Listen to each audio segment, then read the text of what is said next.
Naturopathes et thérapeutes, ne faites surtout pas cette erreur.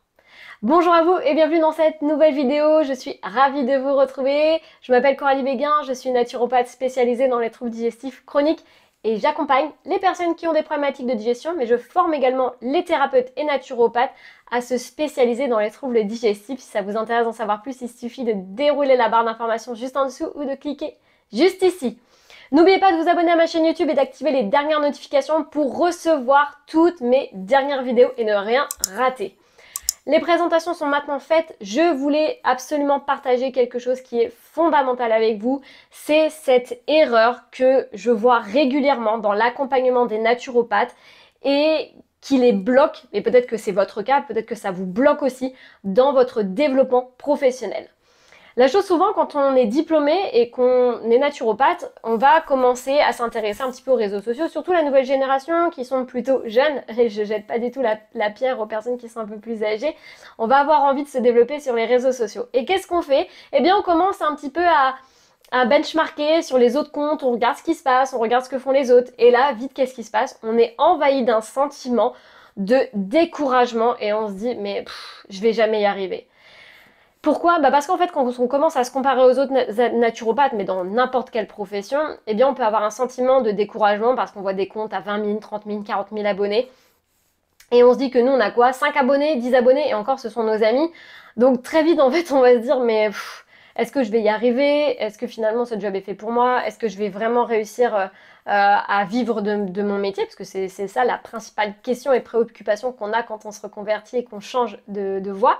Et on se dit toujours, mais est-ce que je vais vraiment réussir à en vivre? Combien de temps ça va me mettre?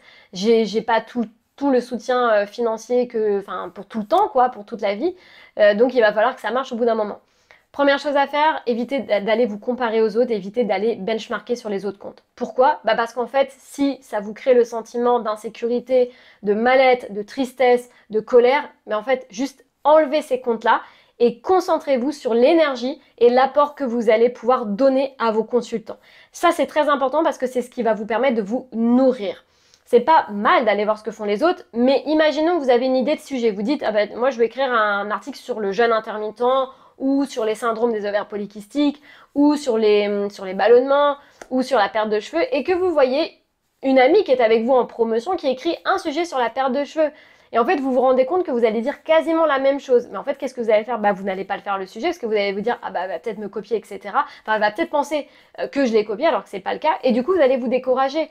Alors que je vous rappelle que vous avez votre propre énergie, votre propre mot, votre propre façon de véhiculer les choses.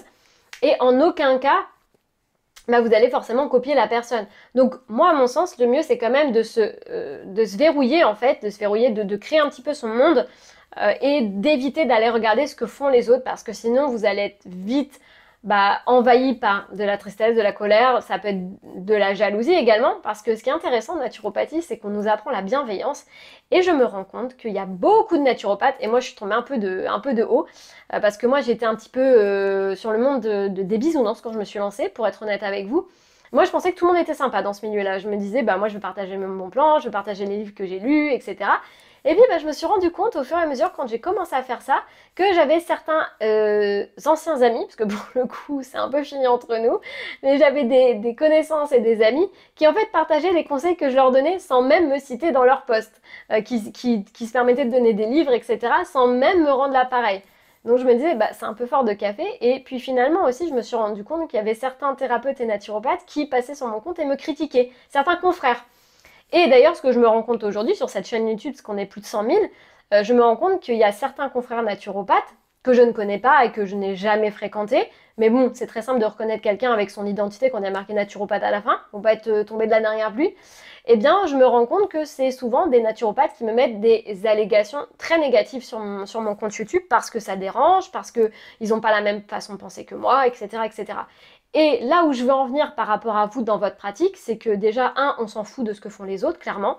Moi, j'ai pas le temps d'aller voir ce que font les autres naturopathes. Je n'ai pas le temps.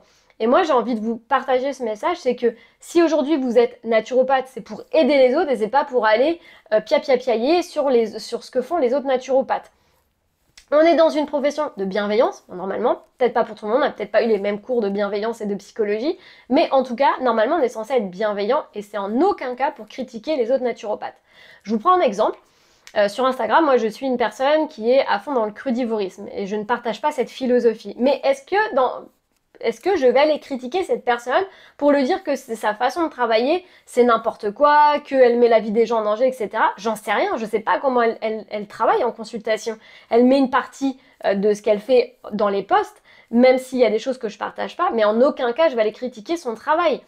En fait, en tant que naturopathe et professionnel, entrepreneur, c'est à vous aussi de respecter les autres thérapeutes, vos confrères, qui, à mon sens, ne sont pas des concurrents. Pourquoi? Parce que chacun a sa valeur à apporter, chacun a son énergie à apporter, et dans aucun cas vous êtes concurrent. Il y a de la place pour tout le monde. Et plus il y a de naturopathes, plus ça veut dire qu'il y a d'opportunités.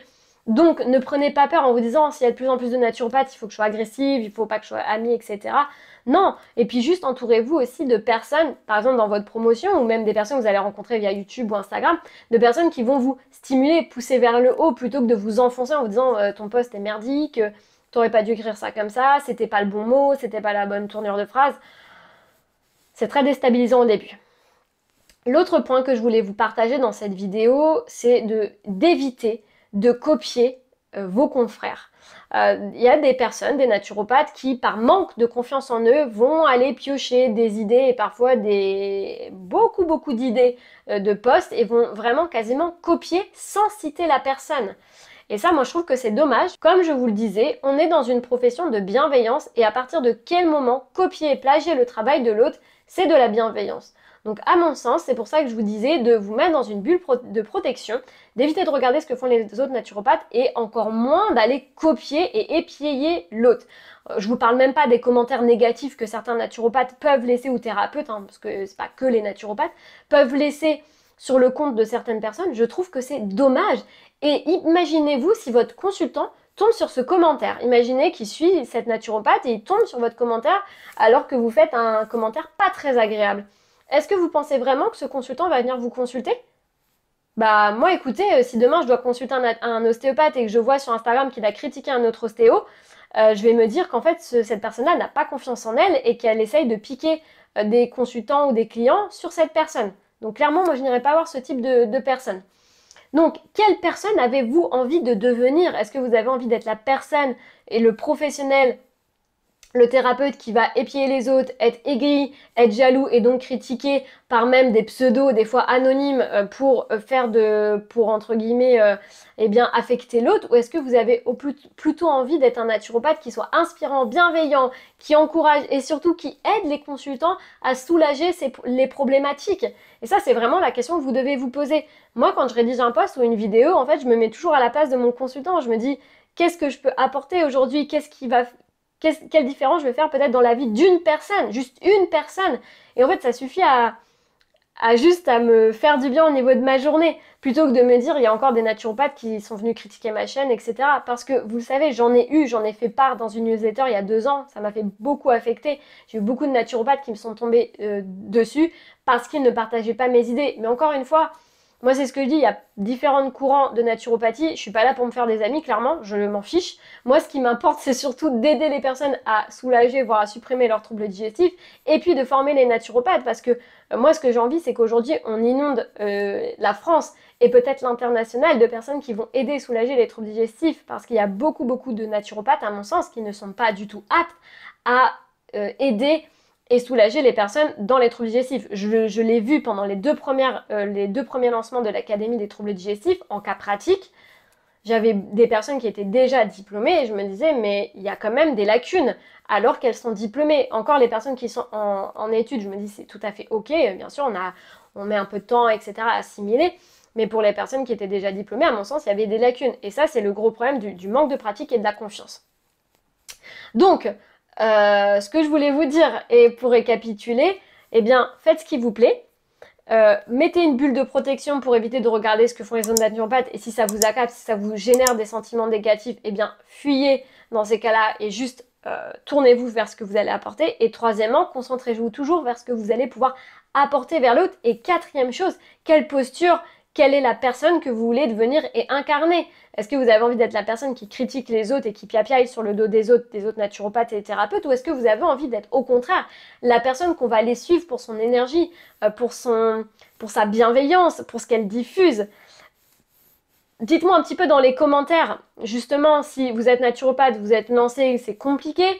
Si vous êtes lancé mais que vous avez dû déjà faire face à des commentaires qui sont très négatifs, qui vous ont accablé et qui vous ont fait perdre confiance en vous, dites-moi un petit peu tout ça dans les commentaires, j'ai vraiment hâte de savoir. Et en tout cas, sachez que moi, je considère que tout ce qu'on fait à une personne, d'un point de vue négatif, nous sera rendu. Après, ça, c'est ma philosophie de vie et peut-être que vous aussi, vous avez cette philosophie de vie. Donc, même s'il y a des choses qui vous énervent et que vous a faites, croyez-moi, ça sera rendu. Après, c'est ma philosophie de vie. En tout cas, j'espère que cette vidéo vous a plu. Si vous souhaitez recevoir mes conseils aussi, n'hésitez pas à vous abonner à ma newsletter via le e-book qui est gratuit sur les 5 piliers de santé et de digestion pour se rapproprier son corps et sa digestion. Prenez bien soin de vous, rejoignez-moi sur TikTok, Instagram et Facebook pour encore plus de contenu au quotidien. Je vous embrasse, prenez bien soin de vous et à très vite.